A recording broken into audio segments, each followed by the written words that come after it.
আসসালামু আলাইকুম বন্ধুরা, প্রত্যেককে সুস্বাগতম। ফিলিস্তিন সহ কয়েকটি আন্তর্জাতিক সংবাদ আপনাদের সাথে শেয়ার করব, সাথেই থাকুন। জেগে উঠেছে গাজাবাসী, জেগে উঠেছে ফিলিস্তিনিরা। 470 দিন বা 15 মাস পরে ধ্বংসস্তূপ থেকে ফিনিক্স পাখির মতো বেরিয়ে আসছে ফিলিস্তিনের ভূমিপুত্ররা, ফিলিস্তিনের আদি মানুষ। তাদের চোখে মুখে শুধু আনন্দের বন্যা। তারা একটি নতুন মানচিত্রের জন্য মরণজয় যুদ্ধ করেছে। ফিলিস্তিনিরা আশাহত নয়, নিশ্চয়ই ফিলিস্তিনিদের বিজয় হবে। কারো বাবা নেই, কারো মা নেই, কারো ভাই নেই, কারো বোন নেই, এমন কোনো ফ্যামিলি নেই যাদের পরিবারের একজনও মারা যায়নি। তারপরও তারা আল্লাহর কাছে শুকরিয়া আদায় করে। এদিকে তুরস্কের প্রেসিডেন্ট এরদোগান বলেছেন, আমরা একটি স্বাধীন ও সার্বভৌম ফিলিস্তিনি রাষ্ট্র প্রতিষ্ঠার জন্য প্রতিশ্রুতিবদ্ধ। 1967 সালের সীমানার উপর ভিত্তি করে রাষ্ট্রটি প্রতিষ্ঠিত হবে। পূর্ব জেরুজালেম হবে এর রাজধানী।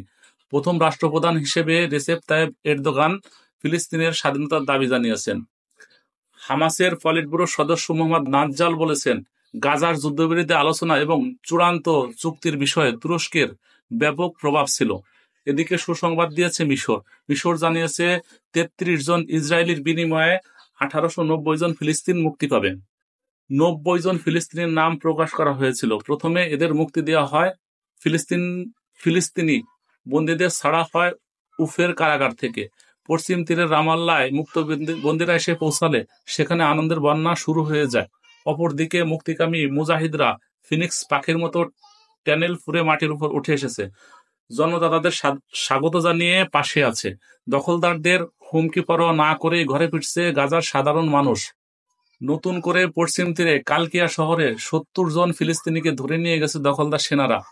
ফিলিস্তিনিদের বাড়ি, দোকান, গাড়িতে অগ্নিসংযোগ করেছে। এদের সাহায্য করেছে মাহমুদ আব্বাস বাহিনী। আব্বাস বাহিনী জেনিন ক্যাম্পে মুজাহিদদের আক্রমণ করেছে।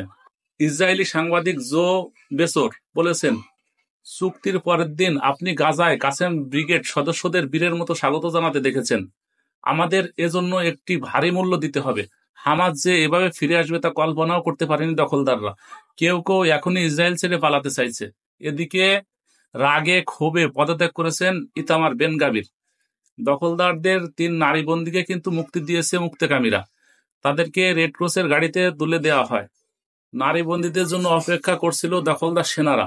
ডোনাল্ড ট্রাম্প বলেছেন, আমি ইউক্রেন যুদ্ধ শেষ করব, আমি মধ্যপ্রাচ্য বিশৃঙ্খলা বন্ধ করব, আমি তৃতীয় বিশ্বযুদ্ধ প্রতিরোধ করব। ডোনাল্ড ট্রাম্প আরো বলেন, তুর্কি একটি খুব বড় জাতি, এর 4 থেকে 5 মিলিয়ন সৈন্য রয়েছে। তিনি বলেন, পরের দিন এরদোগানের বিষয়ে বক্তব্য রাখেন। তিনি ইসরায়েলের উপর খুব রাগান্বিত ছিলেন। এটা ভালো না। তুর্কিদের গাজার বাইরে রাখা প্রয়োজন। যদি তারা গাজা যুদ্ধে আসতে শুরু করে, অন্যরা আসবে এবং ইসরায়েল নিজেকে একটি বিশ্বযুদ্ধের মধ্যে দেখতে পাবে। গাজা যুদ্ধ থামাতে ব্যর্থতার অর্থ এই অঞ্চলে ইসরায়েলের বিরুদ্ধে বড় সেনাবাহিনীর হস্তক্ষেপ। তুরস্ককে সাইডলাইনে রাখা যাবে না এবং এরদোগান ইসরায়েলের প্রতি রাগান্বিত, এটি ভালো নয়। ডোনাল্ড ট্রাম্প ইসরায়েলকে সতর্ক করে বলেছেন, তুর্কিদের রাগান্বিত করবে না, তাদের সামলাতে পারবে না। এদিকে আমেরিকার 48তম প্রেসিডেন্ট হিসাবে শপথ গ্রহণ করেছেন ডোনাল্ড ট্রাম্প।